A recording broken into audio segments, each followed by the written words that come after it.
Hello, everyone. Welcome to your first breakout session. Make the most of your day, time management tips and tricks. My name's John Monroe, and I'm the Director of Content at GovLoop. And for this session, I'm also your moderator. Thanks so much for joining me.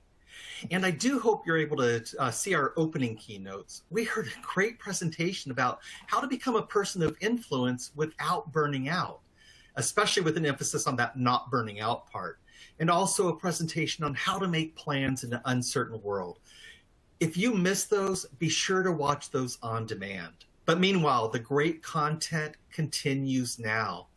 So let's talk about time management. You know, time management is a term that people like to toss around, usually as a solution for employees who work long hours but still can't keep up. But the problem is when people talk about time management, they keep it vague. You know, they rarely see what it really means. So we're going to fill that gap today. Our speaker will discuss how getting to know yourself better, your personality type, your work style, can help you become a more effective, efficient, and productive worker. But before we get to that, I do want to go over some housekeeping items. First, if you're on Twitter, please share what you learned. Just use the hashtag NextGenGov. We have some great resources available for you to download, including this slide deck, and you definitely want to get that. So you can find all those goodies in the resource module on the right-hand side of your console.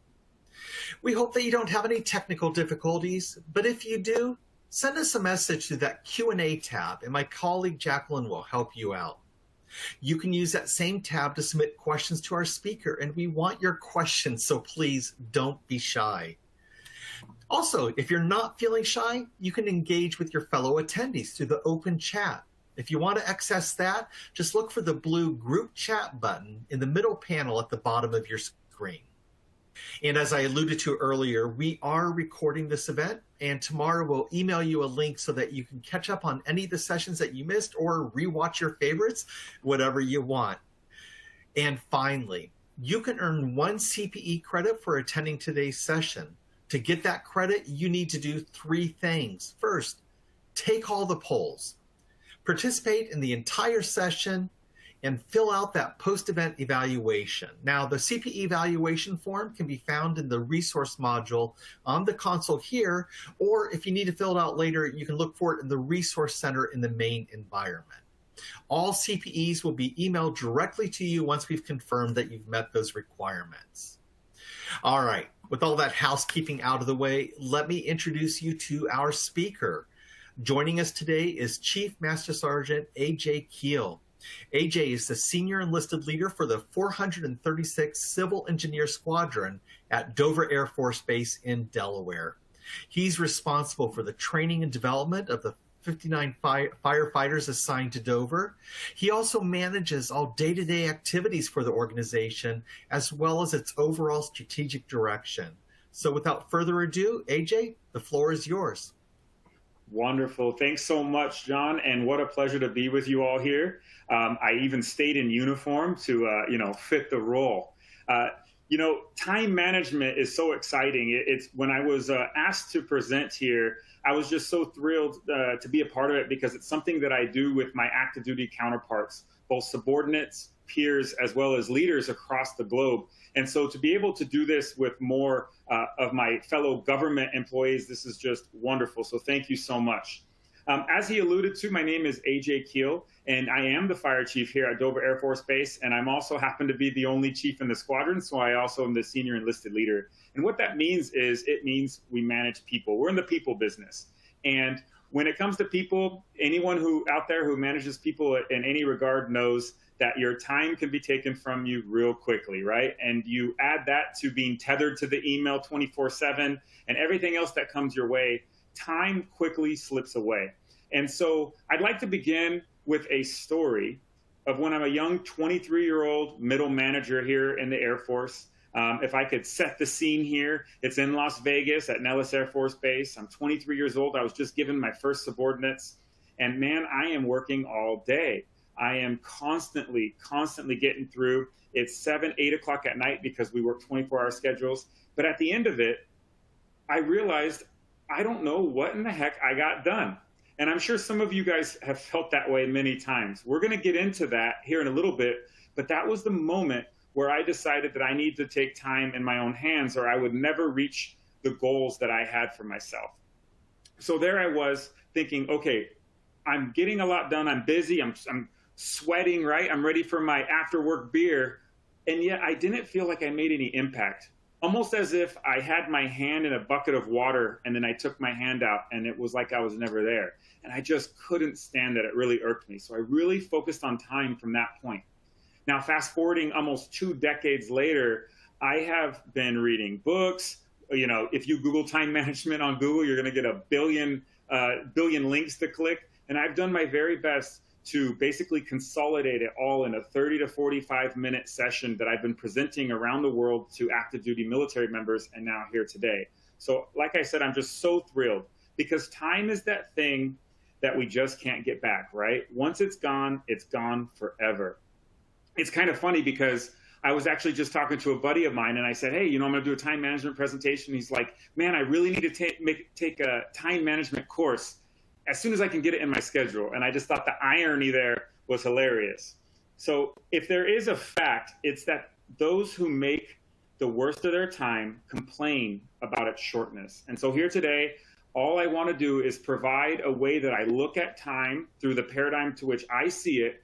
And then I'm going to provide a bunch of nuggets there that hopefully these tips and tricks are something you can implement. Hopefully they resonate and hopefully they're relevant to you. So let's get started.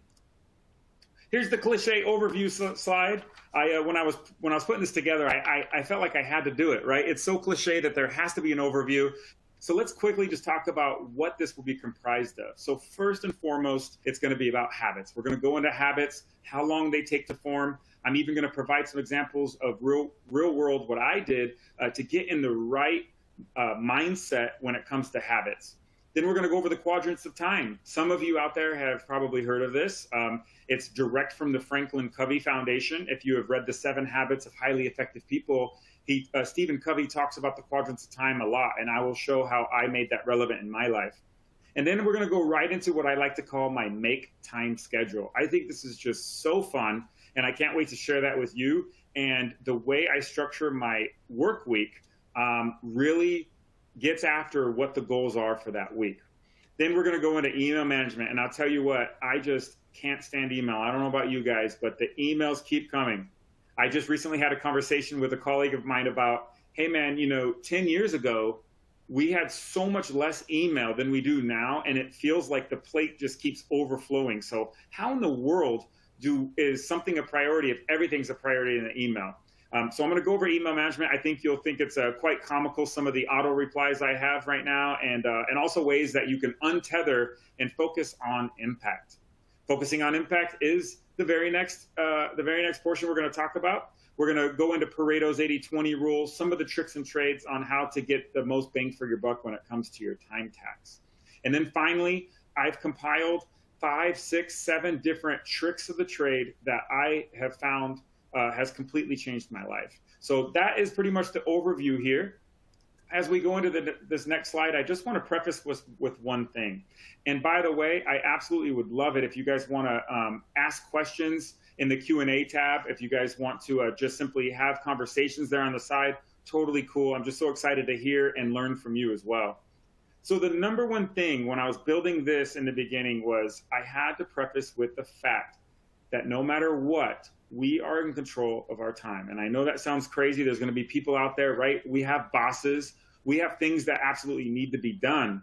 But at the end of the day, we are in control of our time. If we don't have time, it simply isn't a priority.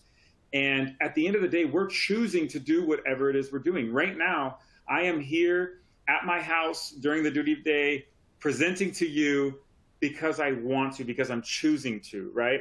Whether, you know, I may have things that I need to do as a military member, as the fire chief or the senior enlisted leader, but I still chose to join the Air Force, didn't I? It's the same for everyone out there. Whatever it is, you guys have created your own path. And so this right here changed my life. When I really focused on this is when I started to have the confidence and the courage to take more control of my time, even when I was lower on the totem pole. So that's the first thing that I wanted to discuss is as we go through here, let's keep this in mind that we are in total control. And I'd love to hear what you have to say about those things. So that gets us into our first poll question here. So I'd love to know, guys, which of these are you struggling with the most? Is it organizing your day and your routine? Is it accomplishing your goals? Is it finding that work-life balance? Or is it eliminating bad habits? And there's no right or wrong answers, but we'll give it a few minutes so you guys can punch in those answers and we can take a look. So AJ, I guess I would ask you, going back in time to when you're 22, 23, which would you have done? Which would you have said? For this answer right here, it's actually my next slide. I don't want to give away the answers yet. Oh, okay, all right.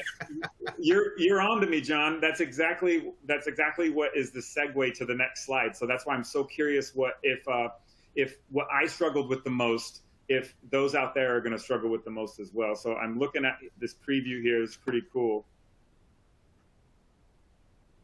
Yeah, so we'll give it just a few more moments to give people a chance to respond. Very diverse. I love it.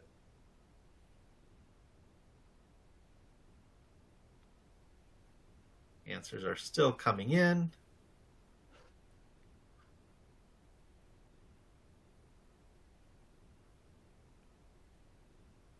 All right, let's see what we got. Uh-huh. All right, so anything surprising here? What do you think? And I'll tell you guys, this is awesome. First of all, it's really a lot more balanced than I thought, although it kind of makes sense. Accomplishing the goals, we're going to definitely touch on that. Organizing the day and routine, we'll get into that as well. But I'll tell you, as I go to this next slide, exactly what it was for me is right there, eliminating bad habits. And for me, that's what it was about. When I really took a day to reflect, it's one of the things I do once a year. I like to totally unplug. Otherwise, I'm on social media too much, right? But I actually stole it from Bill Gates, where he goes out and he just reads books out in a cabin by the lake around Seattle. I do that once a year. It's my unplug time for one weekend by myself. And I spent an entire day sitting there thinking about what are all my bad habits and what would it mean if I could turn those bad habits into good habits? How would that translate into an upward trajectory in my career? So yes, it was habits. That's very cool. You know, almost 40% of our actions each day are habits. This is a fact that really resonated with me. I said 40% of my day is based off of just regular habits. And these habits take on average 62 days to form. You know, Aristotle was correct. We are what we repeatedly do, right? And so what I do every time I do this presentation is I stop for a second and I just give that homework out to people and say, hey, let's think, what is the habit, right, that would have the most impact on your life? Like anything, it's about belief in yourself and then the routine and the reward paradigm. So that's really what it's about that ratio there that you have to really think about. And remember, guys, the small wins matter, right? Research says that working out just once a week can actually improve your health. And what's really weird about habits is you would think you need to be motivated first in order to take action. And one thing that I found when it came to my bad habits is it was actually the other way around. It was when I took action that translated into some sort of intrinsic motivation that came out of the action. So it was almost like, we'll talk about it here in the next slide or two about eating the frog. It was when I took action, when I did that thing I knew would have the most impact, then I became motivated somehow. Some of you out there might relate when it comes to, let's say, working out, right? That's something we all, I don't know about you guys, but as I get older, I'm like, damn, it is a lot harder to keep the weight off. Well, one of the interesting things is those first couple weeks when you're working out is just brutal, isn't it? But if you got to, in this sense, 62 days where you were consistently working out, for instance, 5 times a week, it would become a part of who you are. You would feel off if you aren't doing that thing that you have now created a habit. So what I can encourage you guys from my 2 decades of research here is it is about habits. Find something, make that the thing you do, you jot down right now on your notes and you say, I'm going to change one habit. And the very first step, here's the harsh truth, right? 2022 is to kill the excuses. We have to kill the excuses, right? Busy is a decision, just like habits. We can choose a substitute, cut out triggers, and then join somebody. So what I mean by that is you don't have to just eliminate a habit. Let's say you're a smoker. You're like, okay, I know I need to stop smoking. It's not like you just go cold turkey today and you say, oh, I'm going to stop smoking. I'm going to try it for 62 days. Maybe every time you feel like you need a cigarette, you substitute that for something else, right? Maybe that's the time where you decide you're going to do your meditation. Another thing is cutting out the triggers. For me, I tell you what, if my fiance brings some Ben & Jerry's ice cream home, I'm screwed. I have no self-control at all. And I eat the entire carton. There's no way I can have like a few bites. It's impossible. So for me, I had to cut out the triggers, right? That's the only reason I've even lost my 3 or 4 pounds I've lost in the last year. And then finally, joining somebody. Going back to the workout thing, as a relatable kind of analogy here is to join somebody. If somebody else who maybe is trying to change a specific habit, when you guys do it together and hold yourself accountable, it leads to much better outcomes. So habits is the first one. And speaking of which, out of everything I've read, everything I've done, these are the 13 habits that seem to be the common consensus among very successful people. Now, I want to tell you guys, this right here comes from people like the Chief Master Sergeant of the Air Force, the Senior Enlisted Advisor to the Chairman of the Joint Chiefs of Staff, so people in the White House, people like Bill Gates, Warren Buffett, these types of people, very successful people, have taught me these things. Now, I'm not going to go over every single one of them, but the one or two that I really want to kind of go over and have you guys think about, and I can already see some Q&A stuff. I'm absolutely going to get to those. Thank you so much for that. Is number one there, saying no. Saying no is very powerful.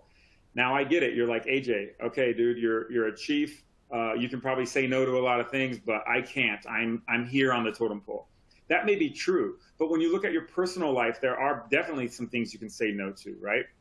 And when you say no to certain things, it really allows you to have time to read, learn, and focus on what matters. In a little bit, we'll talk about the hell yeah or no rule, where when people ask you to do something, it's either hell yeah or no, and we'll tell you how to kind of discern the two. Another thing, when we're talking about to-do lists, because everyone has those, remember that long to-do list. Those are terrible, right? So the 5-25 rule here in number 5 talks about making a list of 25 things that you want to do and then just ripping off the bottom 20 and just focusing on the top 5 and never thinking about the rest again. That at least gets you going in the right direction. And as I always say, if your network is your net worth, then you need to add people to it daily. So number 10 is very, very important to me. So I'll give you guys a moment or two and just kind of look at these. Again, these are not, AJ Keel did not come up with these at all, but they are things that I've consolidated over many years that I feel are habits that if you immediately kind of integrate into your life, that you can see a lot of success. So those are the 13 habits of the successful. And that leads me to my first of a few book recommendations, because we know leaders are readers, right? So these 2 books specifically have really got me on the right track when it comes to habits. The one on the left being a newer one, the one on the right being, you know, the old school, the OG of effectiveness here, which is Stephen Covey's 7 Habits of Highly Effective People. And those 7 habits are just such a great starting point, whether it's being proactive, seeking first to understand and then be understood, sharpening the saw, beginning with the end in mind, and more. These habits, they're just great memory joggers and triggers for you to get on the right track daily. And then Atomic Habits is really, really cool because it doesn't just talk about like habits in the general sense. It talks about how you can build systems in your life. In a few slides, I'm going to show you a few systems that I use that have helped me stay on track, stay engaged, and get the most bang for my buck. And that Atomic Habits taught me a lot about that. So those are the first of a few book recommendations for you all. All right, let's talk about the quadrants of time. I'd love to know if you guys have seen this before. It's kind of funny. I have all my organizations, my middle managers, they all have the quad chart up in their offices now. It's pretty cool to see what they consider each quadrant. So let's go over those real quick. So you have 4 quadrants, okay? You have Q1, Q2, Q3, and Q4. As you can see on the matrix here, Q1, important and urgent. And that's when, you know how it is, your boss calls you and he says, hey, AJ, by close of business today, I need that TPS report, right? And so you're like, crap, this is very important. And now it's become urgent. So these deadlines for appraisal submittals and things like that, that is what we'll call Q1 stuff. Now, you're going to be in Q1 a lot. And if you really adopt this 4 quadrants of time, you'll notice where your time kind of fits, and then you can make adjustments along the way. And I'll tell you what, being a military member, I feel like I'm in Q1 all the time. Can't tell you how often I'm trying to focus on something and I'm interrupted by a Q1 need, especially from a superior, that causes me to go into the Q1 box. Now, Q2, this is where we always want to be, guys. That is important, but not urgent. And this is when we're developing best practices, when we're focused on that thing that is going to have the biggest impact on our organization and to our teammates. So if you, as we go through these, think about things where you can be in Q2, because if you can increase the amount of time you're in Q2, you will see a lot of success when it comes to your time. Going down to Q3, those are the things that are urgent but not important. And yes, that's when we squirrel to that email. You know, you're doing something, you got your email up in the background, the email pops up and you squirrel to it, right? And now you're addressing something that you shouldn't be addressing, and you're doing that thing called multitasking, right? And the multitasking is the absolute opposite of productivity. Q3 happens quite often as well. And then finally, Q4. Q4 are those things that are not urgent and they're not important. Now, before you come at me in the chat, yes, there is a place for Q4. For those of you who have seen shows like The House of Cards with Kevin Spacey, his Q4 was, he was the Vice President of the United States of America, and he would love to sit there and veg out and play video games for like an hour late at night to get his mind off of all the things. So there is absolutely a place for Q4. All I'm trying to kind of convey here today is if you can purposefully and deliberately move your time into Q2, it will result in successful outcomes. So those are the 4 quadrants of time. I'm so curious on if you guys have questions or just general discussion on those 4 quadrants. Now, without further ado, we're going to move on to my make time schedule. This is so cool. This took a long time to kind of really, figure out and refine, and I'm absolutely honored to be able to share it with you because it just has really changed my life a lot. So this is what I do with my week. For those of you out there that don't work that traditional kind of 8 to 5 Monday through Friday work, you may have to adjust a little bit, right? And also you'll see on Thursdays, we can't just control Thursdays as much as we'd like, but we'll go over that in a moment. So this is my make time schedule, adopted primarily through Google. Google, they do things so great. When I was reading an article on this, I really kind of just made it my own. And what I did was I said, okay, on Monday, I'm going to do low demand tasks. I'm going to set the goals. On Mondays, I'm cleaning my desk off, making sure my environment is conducive to getting things done. I'm planning, I'm organizing. So my Mondays are about organization and structure. So on that poll, for those of you that selected that first answer, that is a good way to be deliberate about structure and organization. So you are the architect of your time in this sense. Now, Tuesday and Wednesday is where the magic happens. So what I do on my calendar is I block off 8 a.m. to 11 a.m. on Tuesdays and Wednesdays, right? Don't bother me with meetings. I try my best to cut everything I can. Now, is it perfect? No way. But this is when you have your peak energy. So you want to take on the most difficult problems on these days. And this is where you schedule your make time. So in my Outlook calendar, I have it blocked off and it just says make time. Now, once I get to that Monday and I'm building my week, I'm going to go ahead and insert exactly the specifics of what that make time is, keeping it very concise and specific. So that's Tuesday and Wednesday. And then when I move into Thursday, I'm already getting tired, guys. I'm ready for the weekend, right? Thursday, my energy begins to ebb. And this is where when somebody says, hey, Chief, when should we have this meeting on, X, Y, and Z? I always try to throw them into Thursday. So if you look at my schedule right now, this Thursday, pretty much all day, I've just squeezed in all the meetings that I can. Anytime you're ever able to give your 2 cents on when a meeting should be, squeeze it away from your make time, right?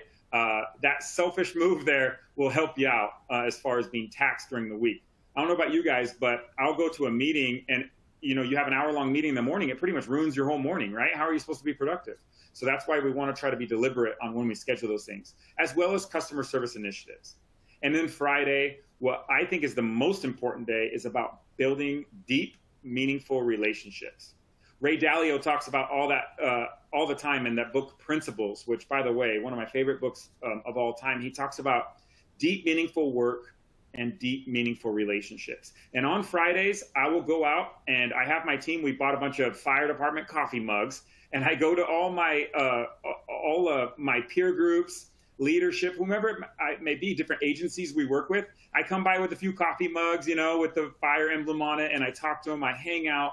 I just strengthen the relationship. I develop a rapport, because I'll tell you guys, when you guys get busy, and for those of you that are maybe just starting your careers or middle managers out there, as you continue to move up, those relationships will mean more than anything, because you're going to have a lot of asks, but you don't want to just ask somebody for something and you haven't even established a rapport.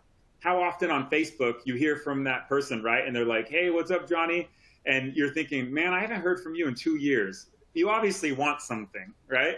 We don't want to be that person. So on Fridays, I also make it a point to get on Facebook and go through, catch up on, friendships. And I'll just hit them up and say, hey, just saying hi, right? I don't need anything. And it's almost, people are taken back where they're like, I haven't heard from you 2 years and you don't need anything?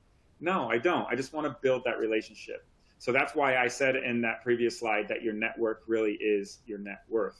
Okay, so that's the make time schedule. Man, I always end up with questions on the make time schedule because everyone's is going to be a little different.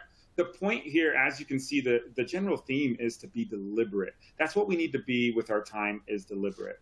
All right, now we're going to get into email, guys. So let's talk about it. Does your inbox look like this yet? Because I don't know about you, but emails are a nightmare.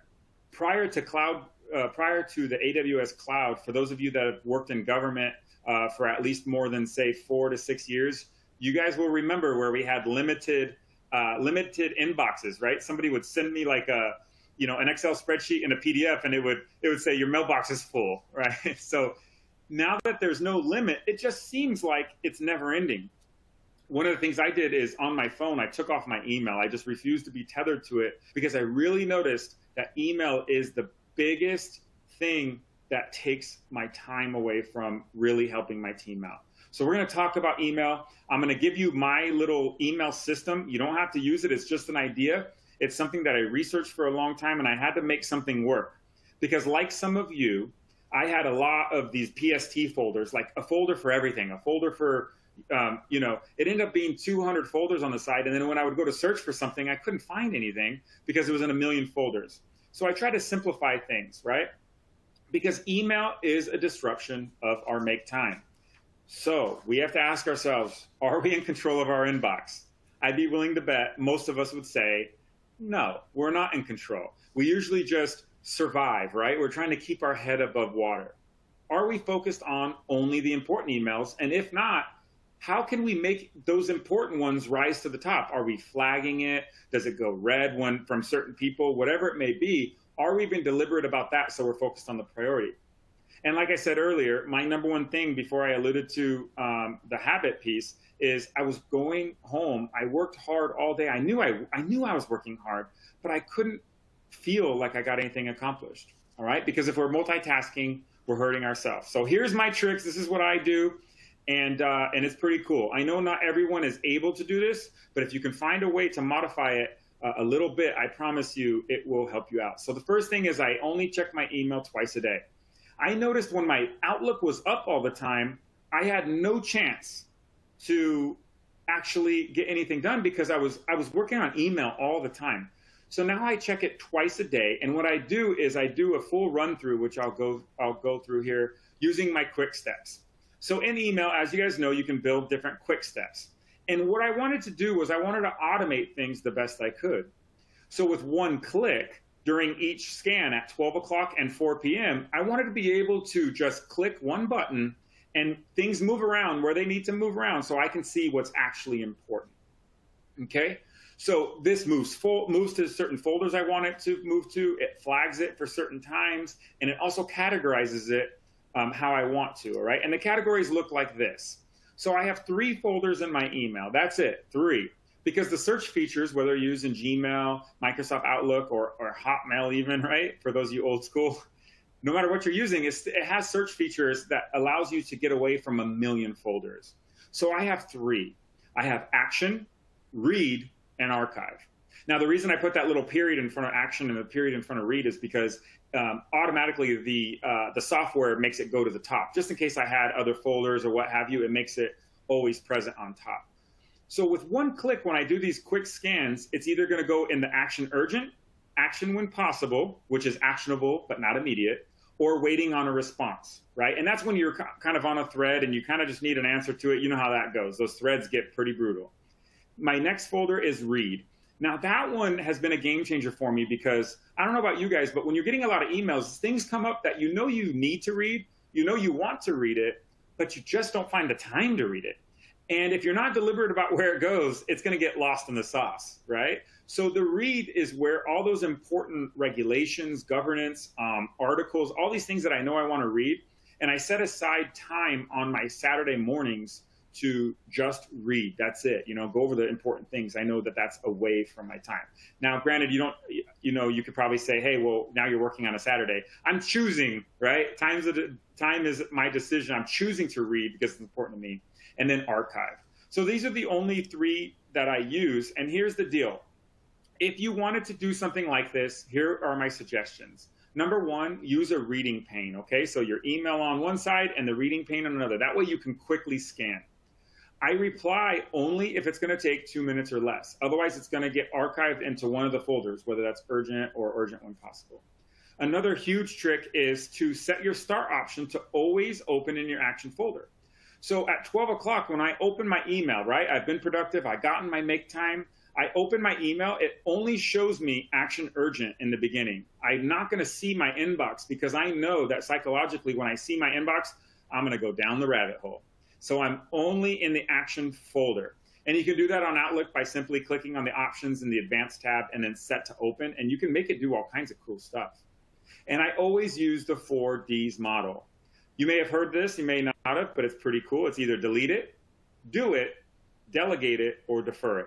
So as I'm doing my scan, if you can imagine, right, I'm going in and I'm just doing a quick scan. Once I get through my emails on that scan, which can't take more than 30 minutes or so, I've replied to people if it's a real quick reply. I've moved things around where it needs to go, and I've used the 4Ds model. When I click that action urgent, when I click the action button and then the folder on the left, you know what's crazy? Is you might have 100 emails, and I'll tell you guys, only like 3 or 4 of them are actually important. They're actually things that gets you into Q2 or Q1. So that is what I do. So let's go to our next poll. I'm super excited to see what you think of this. And yes, I'm kind of trying to be funny, but it is so true. We don't have enough time. None of us have enough time. So how much would you pay for an extra hour in the day? Is it A, you don't need an extra hour because you dominate the time that you have? Would you pay at least 20 bucks a week for an extra hour? Would you rather just sleep in for an extra hour, or would you give up your firstborn for that extra hour so you can get more done? And this is more of a break as I prepare here for the next segment, which is focusing on impact. But let's get some answers out there. We'll give you a few moments.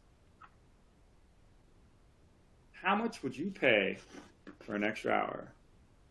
So far, we have 8% that says they dominate what they have. I love it. That's what I'm talking about.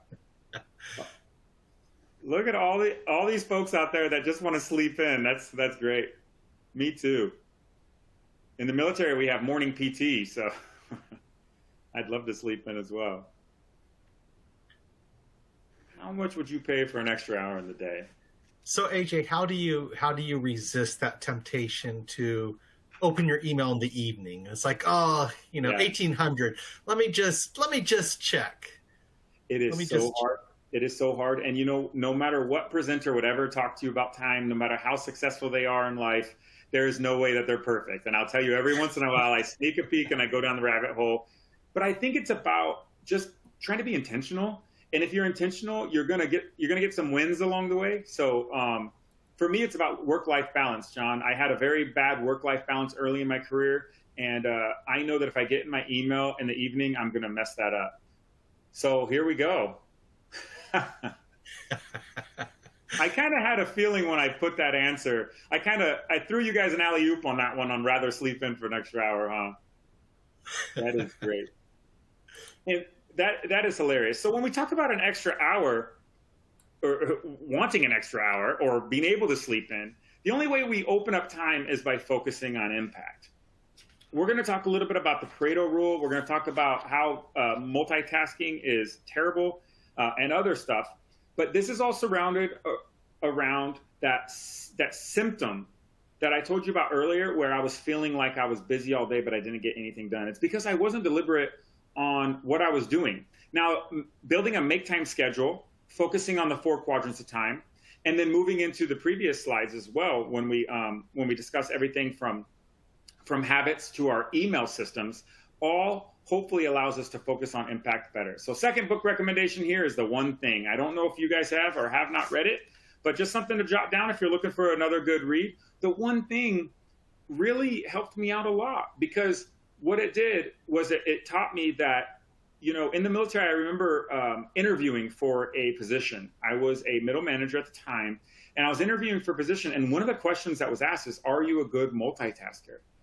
Now, as somebody who, as you know, I've already been doing so much research and really focusing and being deliberate on my time, I was thinking to myself, wait a second, corporate America tells us that multitasking is like the worst. Why are you hiring somebody who can multitask? Because if you do that, you're going to get low quality results, right? Because you want me to do 100 things. I can't do 100 things very well. So The One Thing taught me a lot about really finding out how to get extraordinary results by just focusing on one thing. And that's how I build into my make time schedule. So The One Thing. Now, the other piece that's really changed the game is thinking big. And I tell you guys, thinking big is everything. We want some small base hits in there. But at the time, I just thought, man, I really would want to change this, but I'm too far down on the totem pole to actually make a difference, or no one's going to listen to me.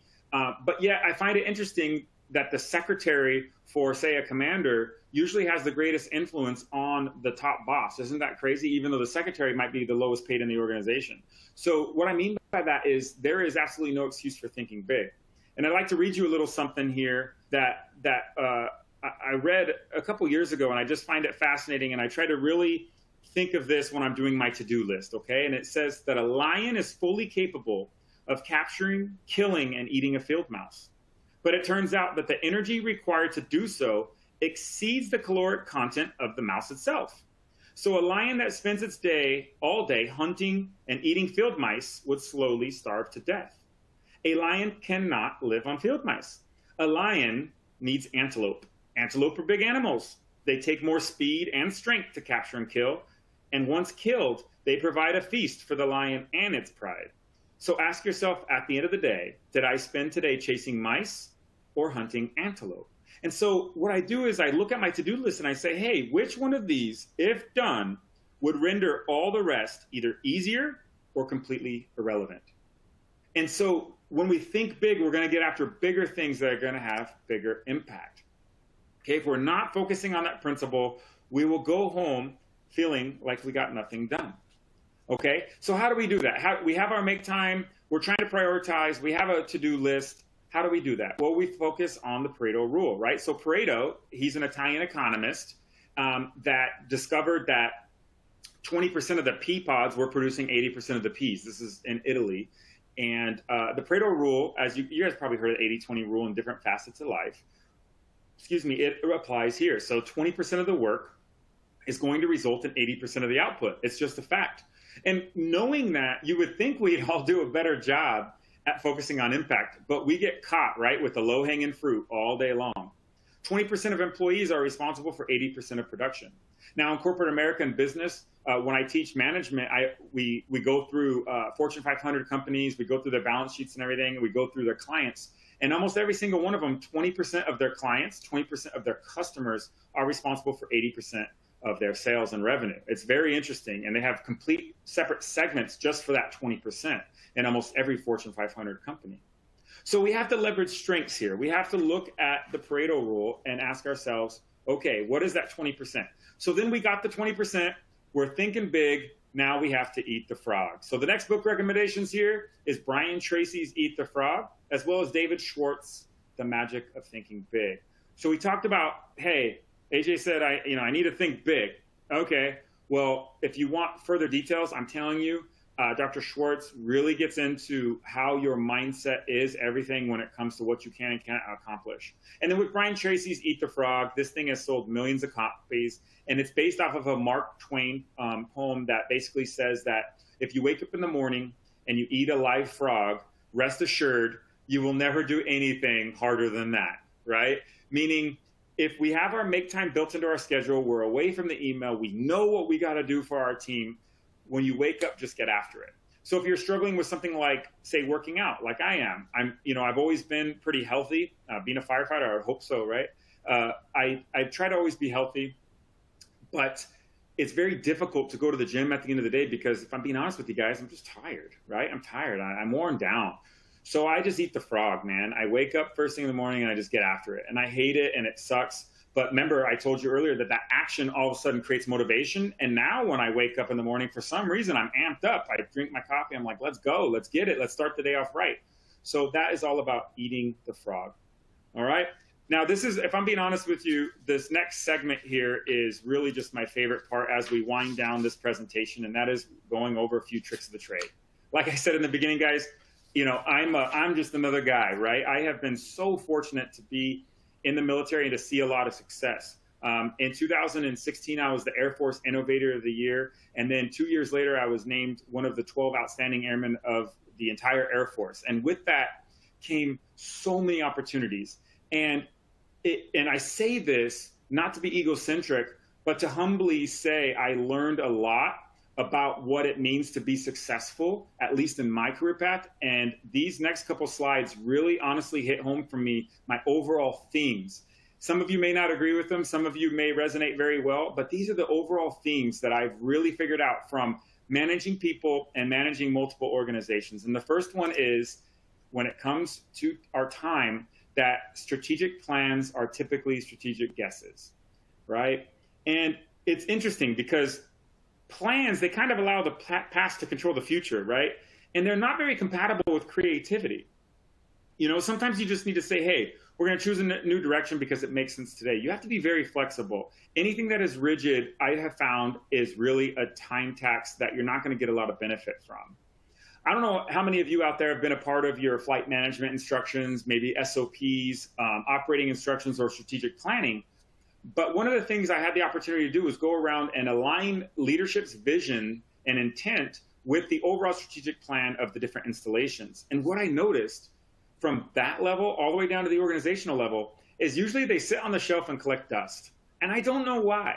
And I think it's because we have no idea what's going to happen in 10 years. Now, with that said, if you're running a business, you absolutely, I get it. You want to have like some generalized themes. Hey, we want to increase revenue 10% year over year, whatever it may be. But I've really noticed strategic plans are strategic guesses because there's a probability that after creating a 20 or 30 page plan, you're just not going to use it and it's going to fill an archive. Instead, try to decide what you're going to do this week, but not maybe this year. Find that most important task and just do it, right? There's nothing wrong with guessing, dreaming, or predicting, but that's not planning, okay? It's too definite for most things. So next time, call a plan a guess and just get to work. That's one thing. I love that. And here's what I'd say to finish this particular slide on strategic plans being strategic guesses when it comes to our time is, do you have an idea of where you're going today? And if the answer is, yeah, I know what I'm gonna do today, you know what? That's good enough. Get after it, right? Second thing is interruptions. Oh my goodness, interruptions are brutal, aren't they? We had a meeting, right? Our morning huddle, we call it. We try to stay away from the word meetings because here in the next slide, you'll see meetings are also a huge time tax. But interruption is the enemy of productivity. All right, so think about when you do the most of your work, right? It's most likely it's gonna be early in the morning or at night. Why is that? Because no one's around. If you have a revolving door at the office, it's going to cause so many issues. So a pat on the back may seem harmless, but in fact, they're very harmful to your productivity. Because when someone interrupts you, the work is just not going to be done. You can't have a start, stop type of day, or you're not going to be able to focus on the impact, all right? Research estimates that workers are interrupted every 11 minutes and then spend almost a third of their day recovering from those distractions. That is fascinating fact right there. Our day is under siege by interruptions, and it's on us to fight back. So one thing I would encourage you to think about is how often are you interrupted, and what can you do to minimize those interruptions so you can get after that make time? All right? This one, you could tell, hey, I'm passionate about it. They usually suck. Meetings usually suck. However, we need to be a part of it. So for those of you out there that are putting it together, over the years, I've learned a few tricks of meetings so you can get back to your make time. So if you're going to do a meeting, you want it to be short, right? Set a timer. When it rings, the meeting's over, guys, right? Invite as few people as possible. Have a very clear and specific agenda that's sent out prior, and you stick only to the agenda, because otherwise the rabbit hole is going to get going. Always begin with a specific problem. Try to meet at the site of the problem instead of like a conference room. That is a huge one. You know, when you can point at something, it really adds just so much more relevance to the problem at hand and allows a lot more discussion that actually matters. Because when you're in a conference room, you end up talking about something and you're like, well, yeah, we'll go take a look at it on Wednesday or whatever. Now you've just blocked off more time away from the impact that you want to be making. And always end with the solution and make people specifically responsible. So the reason I put this in, and I was hesitant at first because I'm like, okay, AJ, like time management.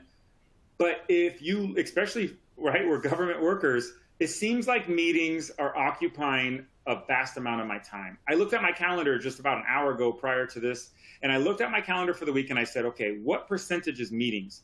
And it was over 30%. 30% of my time is sitting in a meeting where usually it's either too long, it runs too long, sidebars happen too much, or my input is like a 1 minute gap. So anything that you're able to just email, try to do it. One of my tricks is I try to, when a meeting calendar invite gets sent to me, if I notice that I probably don't need to be in there, I will send it back to whoever the owner is, and I will basically say, hey, I looked at the agenda. This is my answer to this portion of it. You know, let me know if there's anything else I could do to prevent me from having to be at this meeting. Because a lot of people, well, they'll respond with, oh yeah, we just, you know, John, we just want you there in case something comes up that you might be able to answer. And 9 out of 10 times, it's not going to cut up. All right, now we're gonna go into to-do list real quick, and we have our final poll here, which is about planners or to-do lists. I'm so curious how many people are like me and use a certain to-do list. So using a planner or making a to-do list is either a waste of paper, it's a must, it helps things stay in sight and mind, or I don't have time for that, AJ. So how many of you are using a to-do list or a planner? I gotta say, my technique used to be I kept color stickies, like that image you showed earlier. Sure. And so I would write to-do items on stickies and then stick them on my monitor. I love it. You know, which was just a recipe for disaster. Was it? Because the stickies would fall and then they weren't really, you know, and there was no sense of importance, but it felt good to write those stickies and to take them down. Yeah. I'm looking at the poll here, guys. A lot of people do feel like these are very important. I like it. Okay.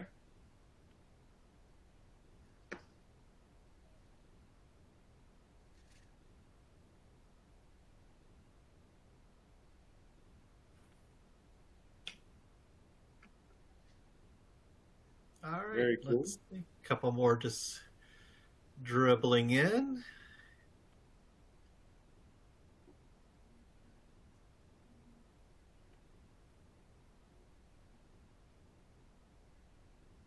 All right, let's see what we got. Okay. The vast majority feel like it's either a must or that it at least helps keep things kind of in front of you. So for me, I agree. I'm with the purple bar there, right? I think it's more about sight and mind. And how I do that is I use a couple apps. So these are apps worth considering if you guys are like me and want to just kind of keep it in sight and mind.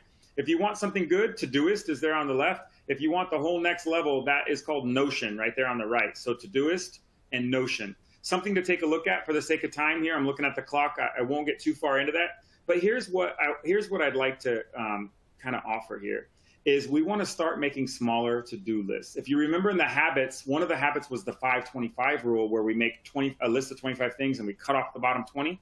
Smaller is better, right? Because at the end of the day, when you have a long list, it kind of makes you feel bad, right? It's a guilt trip.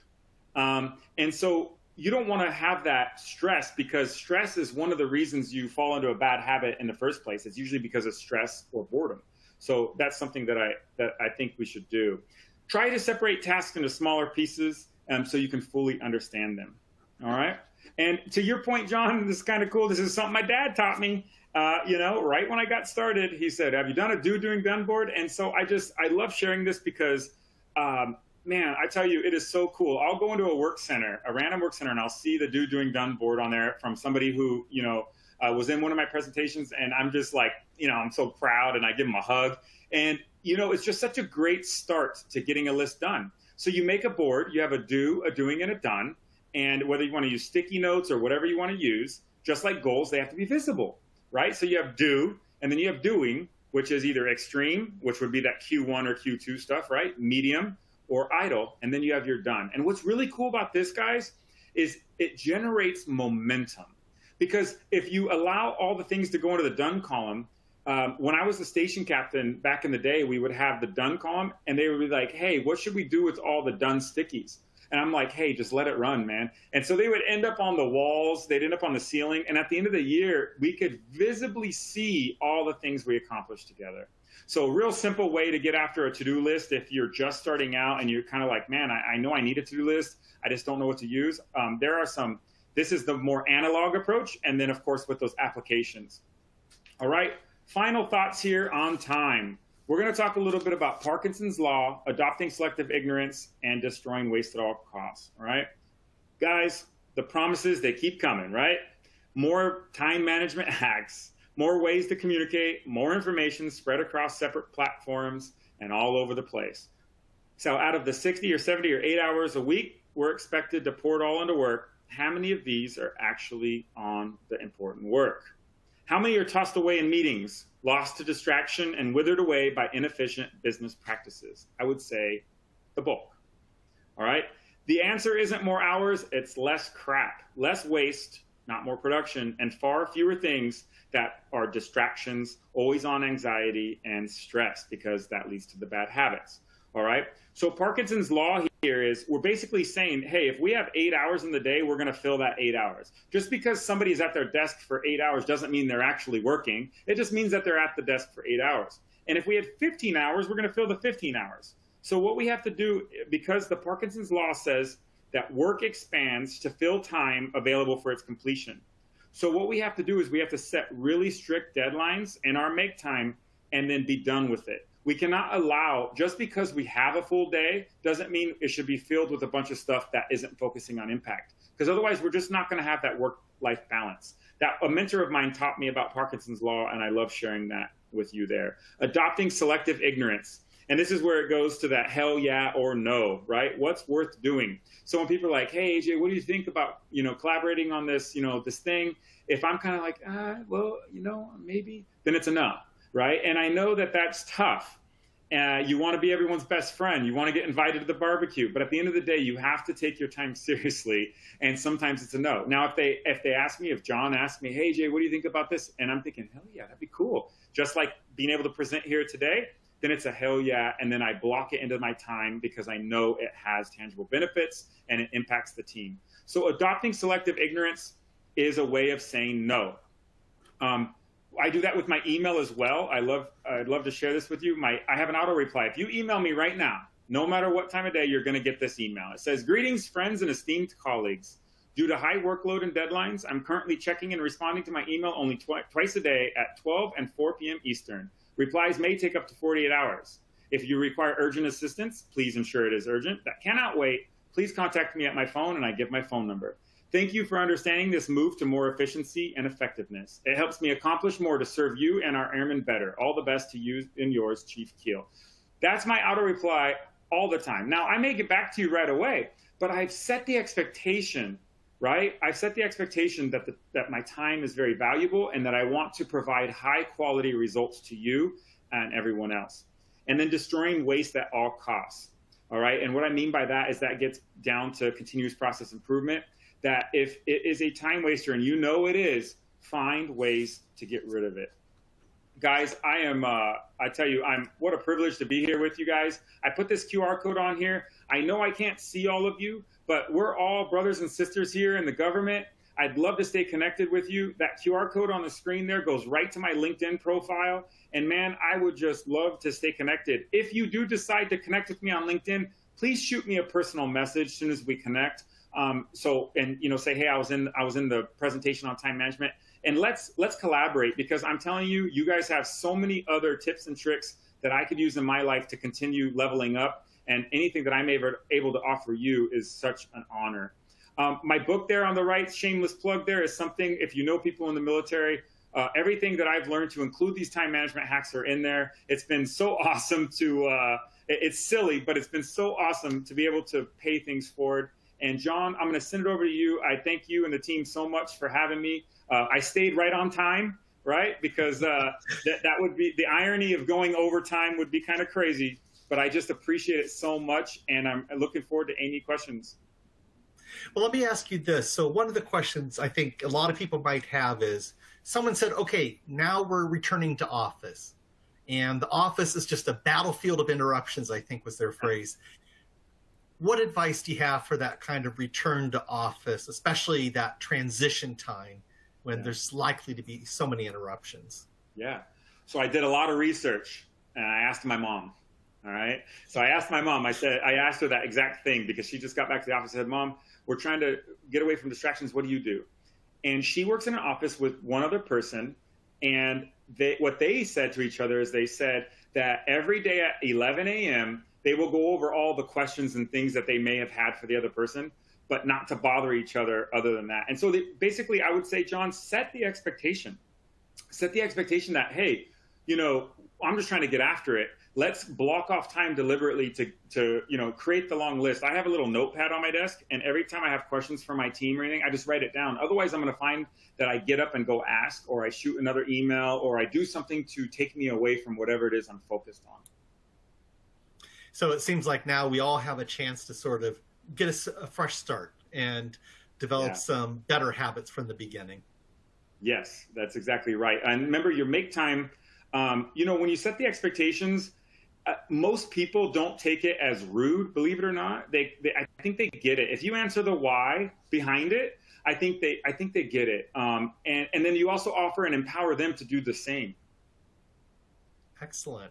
All right. Well, unfortunately, that is all the time we have for this session. Thanks, AJ. This has just been a wonderful session and a lot of feedback, positive, warm vibes in the chat. Someone said you are the man, the myth, the legend. So you can, I paid Joe a lot of money for that. Thanks, brother. All right. So, and I want to thank our 2022 NextGen Tech Alliance partners for helping us put on this NextGen Summit. Now, but before we let everyone go, I do have a few quick reminders. First, be sure to fill out your CPE evaluation form so that you can get that credit. And if you haven't done so already, head over to the exhibit hall and check out our amazing booth where you'll find lots of additional information and resources. Now, up next is our lunch session. This will begin at 12:30 Eastern, so that's in about 15 minutes. And you can access that system through the conference hall in the main environment. We're going to hear 3 great presentations. 1, creativity plus productivity, how to get your work done and still be innovative. 2, public service as a pursuit of passionate purpose.